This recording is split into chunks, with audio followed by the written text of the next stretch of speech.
Speaker. Go ahead, make it fast. And if you can create that model 2 or 3 years, I will step down as President of this Republic. No problem.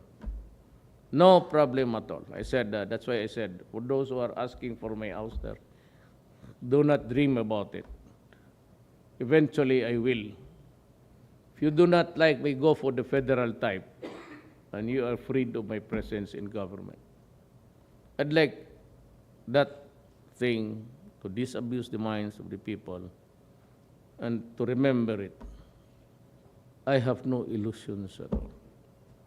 I'm good at this time already. When I go back there, I have to ride in that motorboat. I live in the small house there just across.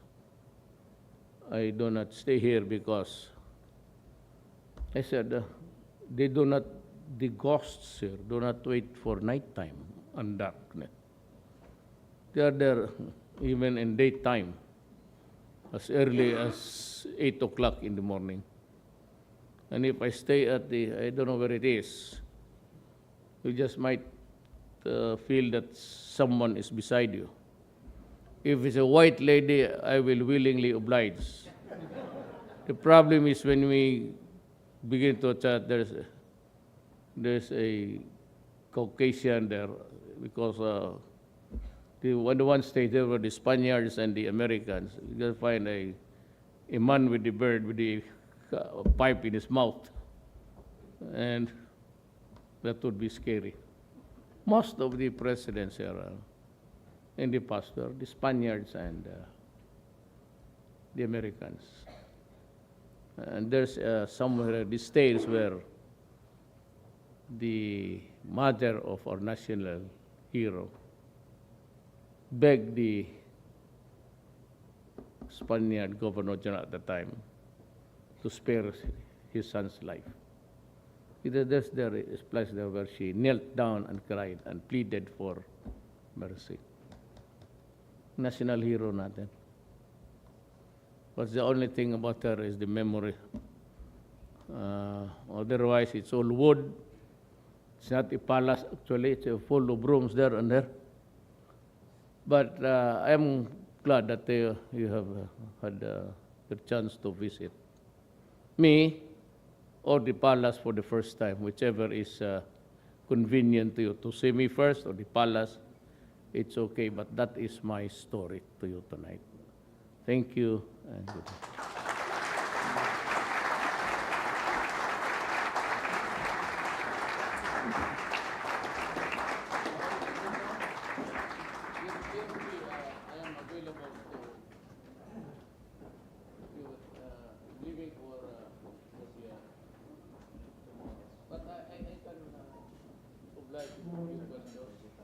Especially important questions of the day. Maybe the burning questions of the day. About the Constitution, I am ready to reverse the 60-40. As long as Congress is also ready, I will go along with it. But you know, there is something which is really it's a fundamental, reconcilable difference with me and some of the congressmen. Because even the speaker before, who was my political enemy, already agreed to sell lands to foreigners. I am sorry, but I am not ready for that kind of. But I see You know, because I said most of the Filipinos are poor.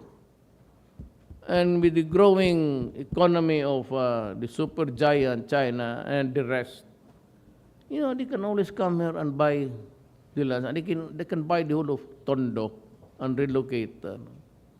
And we end up with nothing and everything sold. So paano tayo?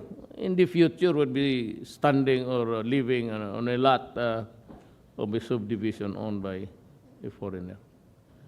At this time of our financial life and civilization, you can easily sell the land, even for a pittance. It would come to other people almost as free. And then what happens? Where will I go? If everything is already owned. Even if you say it's agricultural land, they can gobble it up. Even if you say that there's a term, this still, and there would be a time where we would have lost control over the lands. Yes, Peter. Yeah, well, I agree with you on the changes in the Constitution. I think it's very important. What timing do you see to be able to achieve it, realistically, given a Congress that doesn't know how to do anything? You know, given my term, 6 years, still very early, I can afford a constitutional convention. But just the same, everybody who has the money will prevail. And those who have the money will prevail. And you still have a convention that's really full of vested interest. Wala kang makuha dito because mahirap nga. Given the electoral experience of our country, we have not matured politically. And in an election, those who have the money and the connection and those who are the relatives of the incumbent congressman would still prevail. The wife, the daughter, the son again. And we will have almost a feudal setup ready to come up with a constitution. And to me, I would rather that maybe not me, but almost a commission of 7 justices or a mix of the lawyers. Ben Lopez could be one. And a commission, and they would write a proposal, a draft of the Constitution, and it will be submitted, the final draft would be submitted to Congress to debate on that, but never to change the things that you'd want, because there is one contentious issue. If you call for a change in the Constitution, it's you open the floodgate. You cannot not control what matters to be changed, what are modified. But if they are ready to honor that we only change, put it off to some other time, the other items there. If they are willing, concentrate on the economic provisions. Maybe, I said, the equity can be increased to reverse 60-40 or 70 if it's a foreign corporation. But to sell the land, I will not. For the life of me, I will not agree to that. I will lose my country to foreigners. Well, let's leave out the land, but at least on the other issues, and particularly for me, public utilities, I see no reason we can't have 100% foreign ownership and control and operation of toll I'm road ready or to whatever do it it. is. Just pay the taxes and get the profits and go away after. But I'm more of the opportunity for Filipinos, Peter, to work. That is my purpose. You build something here, and there has to be something that moves economically, and for me, it's all right. As long as people, the worry here is unemployment. Actually, it's not because of how much would you invest there or not. I'm ready to let go, but except selling of lands. Can we get it? Can we get it done for plebiscite in 2019? Do you think? Now, let me just put it this way. If you do it 2017, maybe 19. So 19, 20, 21. For the midterm election, we could have a plebiscite to change the Constitution at that time while we have the midterm election. Yes. Yeah, Can we could do that. We could do that. Yes, Yeah, possible. okay. I have no objection to it. Okay. Does somebody have a question they'd like to raise? don't feel frightened. He's not going to kill you, I don't think. You know. Yes, sir. Yes, sir. Richard, there's a microphone here they just brought in if you'd like to get up behind you. And just say who you are and company, please. Slowly and carefully, because, you know, when you're in your 70s, it's a little difficult to always hear everything properly.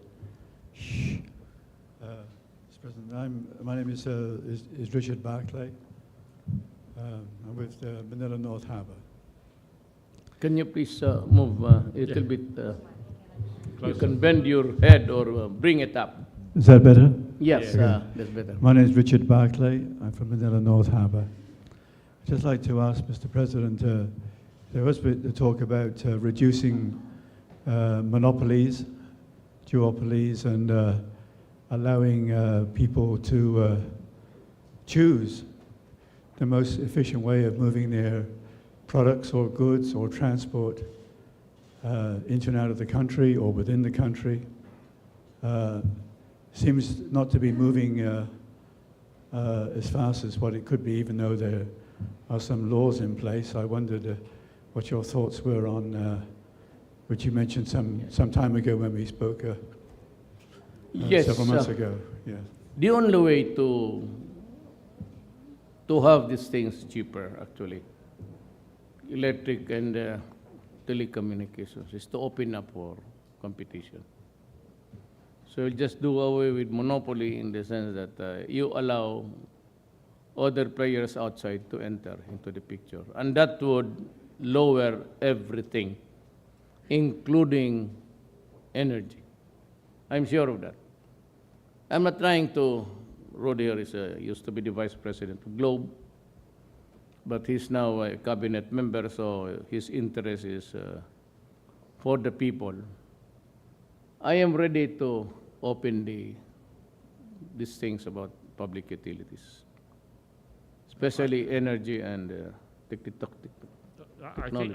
I think the issue with Richard is that there are two operators in Manila Port, and one of them controls all the cargo, and the other is not allowed to control cargo. So it can't handle cargo even though it has the capability to do so. Yes. We'll have, I said, competition. Yeah. But you must have something there also big enough to accommodate all players. That is why, for example, whatever it is in the import-export business or in the handling of the arrastre and everything, you have to have something bigger than what you have now. But I said, if you open everything to competition, and even the building of new wharf there, and allow competition to come in, it would surely redound to the benefit of the ultimate beneficiaries, and that is the Filipino people. Somebody else have a question? I'm ready for that. Can we get a question, please? Everybody too scared? Craig, you want to say something about the IT BPO industry? Because I think that's a major problem or worry today. I don't think it is a real worry, but I think it's a perceptual worry. Perhaps you can explain that. Mr. President, I'm Craig Rhines with Sitel. Which is a big IT call center business. We work in the business process outsourcing industry. And we've been lucky enough to have opportunities to meet and understand some of your views on the development of the industry in the Philippines, its importance to the growth of jobs, and especially in the provinces. Have had an opportunity to speak a little bit with Secretary Sal Lima this evening as well as with Director General Plaza. One of the biggest concerns that our clients have right now is something going to change? Is the administration going to change the policies, the investment incentive structures? Will there be some sort of a change in the development